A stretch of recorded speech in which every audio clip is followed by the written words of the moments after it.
Hello, नमस्कार। आज हम बात करेंगे मोरेपन कंपनी के स्टॉक्स के बारे में और इस स्टॉक्स में जो गिरावट की वजह है वो मैंने आपको पिछले वीडियो में चार्ट पैटर्न के बेसिस पर अच्छे से एक्सप्लेन की थी, जिसमें अगर आप देखेंगे तो स्टॉक्स हमारा जो है इन्वर्टेड हैमर कैंडल टॉप पर बना करके नीचे की तरफ लेकर के आ रहा था। अब अगर आप यहाँ पर देखेंगे तो स्टॉक्स ने जो लास्ट का लो था, जो जिसमें एक के बाद एक रेड कैंडल और लो बनाते हुए यहाँ पर सपोर्ट बनाया था पुराने वाले हाई के पास, इस लेवल से ऊपर जाने की कोशिश की पर इस हाई को ब्रेक नहीं कर पाया 102 103 का, और फिर नीचे के पास से ही हाई बनाया और धीरे धीरे फिर से रेड कैंडल और लो बनाते हुए नीचे की तरफ आया। फिर मैंने आपको सपोर्ट लेवल बताया था कि ये इस कैंडल का जो लो है और इस कैंडल का हाई, एक तो ये इम्पोर्टेंट लेवल है और दूसरा है हमारा इस कैंडल के हाई के आसपास का इम्पोर्टेंट लेवल है, जो कि 70 रुपए के आसपास का दिखाई दे रहा है।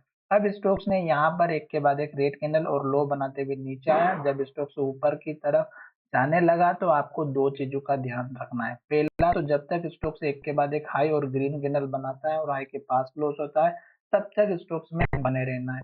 अभी स्टॉक्स का जो इम्पोर्टेंट सपोर्ट यानी कि सपोर्ट या पहला टारगेट जो था वो था हमारा 77.50 का, इसको ब्रेक कर दिया और स्टॉक्स ने यहाँ पर ग्रीन कैंडल बनाते हुए ये इंडिकेशन दिया कि जब तक स्टॉक्स एक के बाद एक हाई बनाएगा तब तक बने रहेंगे।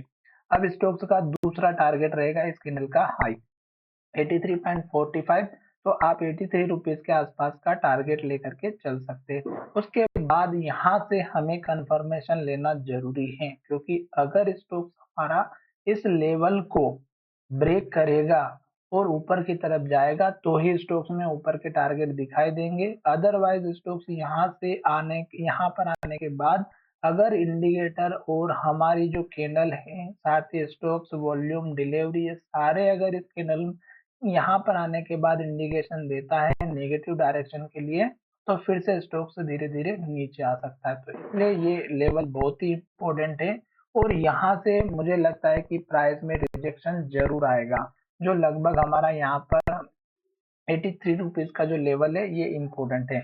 आशा करता हूँ कि आपको रेड कैंडल में कभी भी एंट्री नहीं लेना है। जैसे कि आप देख सकते हैं एक के बाद एक रेड कैंडल बनी हुई है और जब स्टॉक्स में आप बाइंग कर चुके होते हैं और जब स्टॉक्स ऊपर की तरफ जाता है, तो जब तक स्टॉक्स में ग्रीन कैंडल हाई बन रहा है तब तक बने रहिएगा। तो चलिए वीडियो का विराम करते हैं। धन्यवाद।